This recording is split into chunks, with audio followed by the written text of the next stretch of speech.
What if I told you that everything you know about time is wrong? That past, present, and future are just illusions, constructs of the human mind trying to make sense of something much more mysterious? Albert Einstein once wrote, "The distinction between past, present, and future is only a stubbornly persistent illusion." But this isn't just science fiction, this is science. And it's also something spiritual traditions like Buddhism have been teaching for centuries.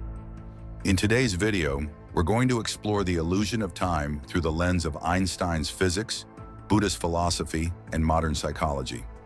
If you've ever wondered why you feel stuck in the past, anxious about the future, or disconnected in the now, this might be the eye-opener you didn't know you needed. So buckle up. We're going on a journey that bends time, challenges your beliefs, and might just change how you live every moment from now on. Let's start with Albert Einstein, the man who cracked the code of the universe in ways no one else had before. In 1905, Einstein proposed the theory of special relativity. One of its wildest implications? That time doesn't move the same for everyone.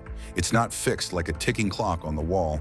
Instead, time can stretch or compress depending on how fast you're moving. Ever heard of time dilation? That's the idea that time literally slows down for someone traveling near the speed of light compared to someone standing still. If you went on a space trip at light speed and came back, you'd have aged less than your friends. Crazy, right? But Einstein didn't stop there. In his later work on general relativity, he showed that time is woven together with space, forming a single fabric called space-time. Gravity can bend this fabric, meaning massive objects like stars and black holes can actually warp time itself. To Einstein, the universe is like a giant block. All of time, past, present, and future, already exists in that block. We're just experiencing it slice by slice. This is what led him to say that the separation between past, present, and future is only an illusion. Now here's where it gets even more fascinating. Long before Einstein, Buddhist philosophers were teaching something surprisingly similar. They believed time wasn't a solid thing, but a mental construct. In Buddhist thought, what we call the past is simply memory. The future is imagination. Only the present moment is real. And even that is fleeting, constantly changing. The goal in many Buddhist traditions is to become fully present, to realize that clinging to the past or obsessing over the future is a root cause of suffering. This is where the idea of impermanence comes in. Everything changes, nothing stays fixed, and the more we try to grasp time like it's solid, the more we suffer. Sound familiar?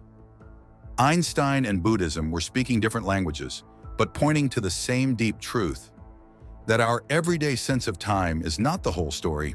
But what about us, our day-to-day minds? Why do we experience time the way we do? Psychologists have studied this deeply. Our brain doesn't see time objectively, it constructs it. Think of it like a movie reel. Your memories are the frames you've already watched. Your expectations are the frames you're about to see. But the only real frame is the one you're on right now. What's wild is how inconsistent our sense of time is. Ever notice how time flies when you're having fun, but crawls when you're anxious or bored? That's because time, to your brain, is a feeling, not a fixed measurement. Your focus, your emotions, your awareness, all shape your experience of time. Here's where it hits home. Most of us live trapped in either the past or the future. We replay old mistakes. We obsess over what we should have done differently. Or we worry endlessly about what's coming, what could go wrong. This robs us of presence, and it robs us of peace. We think time is chasing us, but really, we're the ones running in circles inside our minds. Now let's pause for a moment and bring it back to something we've all experienced. Those rare moments when time seems to disappear. Maybe it was during a deep conversation while watching the sunset, or when you were so immersed in your work or passion that hours flew by unnoticed. That right there is presence. In a world constantly rushing forward, planning the next thing, worrying about what happened yesterday, we rarely stop to fully experience now. Yet according to both Einstein and Buddhism, the present moment is all we truly have. Einstein's theories show that past, present, and future are all part of a block universe, where time is just another dimension, like space. That means the now isn't a fleeting moment between past and future.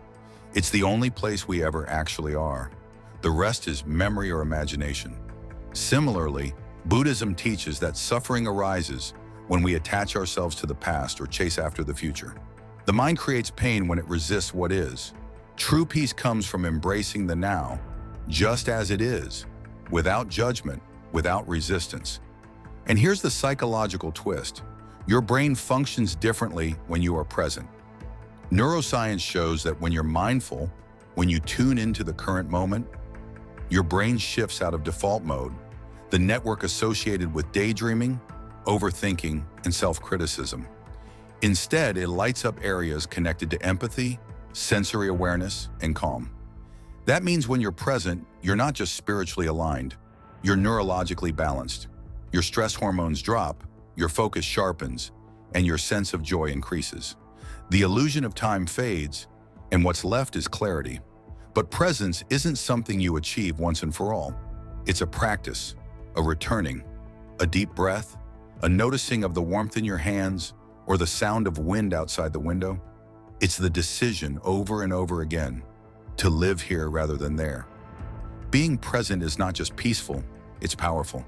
Because when you're fully here, you're no longer running from your past or fearing the future. You're choosing life as it is, and in that choice, you find freedom. What's amazing is how modern science is now catching up to these ancient truths.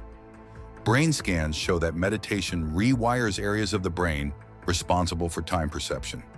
Regular mindfulness practice reduces activity in the default mode network, the part of the brain that constantly thinks about the past and future. This isn't just spiritual, it's neurological. Your brain actually changes when you live more in the now. You become less anxious, more focused, and more emotionally balanced. Time stops feeling like an enemy and starts feeling like a river you can float in rather than fight. Now let's make this more relatable.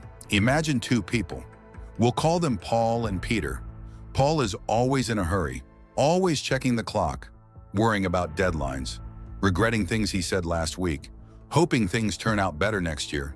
Peter, on the other hand, still works hard, but practices mindfulness, takes time to breathe, reflects without obsessing, looks ahead without fear. He understands that time is just the stage, not the actor. Now here's the twist. They live the same number of years, but Pereira lives more life. Why? Because presence gives you depth. You feel more. You connect more. You're actually there. Here's something mind-bending. What if your reality isn't fixed, but filtered? Both science and spirituality suggest that we don't see the world as it is. We see it as we are. Our brains are constantly interpreting signals, filling in gaps, and creating meaning based on past experiences, beliefs, and emotional states. In a very real way, your perception is your reality. Einstein once said, "Reality is merely an illusion, albeit a very persistent one." He wasn't denying the physical world, but reminding us that how we experience it is deeply subjective. Buddhism echoes this through the idea of emptiness, that all things lack an inherent, fixed identity. Meaning arises not from the object, but from how we relate to it. This is where the power of reframing comes in. When you shift your interpretation, you shift your experience. A traffic jam becomes a chance to slow down. A failure becomes feedback. A breakup becomes growth. Psychologically, reframing rewires how your brain processes events. You're not suppressing pain. You're choosing a lens that leads to peace, clarity, and agency instead of helplessness. Reality may not change, but how you see it can, and that changes everything. Let's return to Einstein one last time. When a close friend of his died, he wrote, "Now he has departed from this strange world a little ahead of me." That means nothing. People like us know that the distinction between past, present, and future is only a stubbornly persistent illusion. Even in grief, Einstein saw something deeper. That life isn't just a straight line, it's a mystery. And maybe, just maybe, we are more than time-bound beings. We are part of something timeless. If this video gave you a new way to think about time, presence, or reality, take a moment right now to pause. Feel the breath in your body. Notice this moment. This is where your power lives. Right here. If you enjoyed this journey through science, philosophy, and psychology, make sure to like this video, subscribe to the channel, and share it with someone who might need this message today. And in the comments, tell us what part of this resonated the most with you. Until next time, stay curious, stay present, and remember, you are more than time. We will see you in the next video.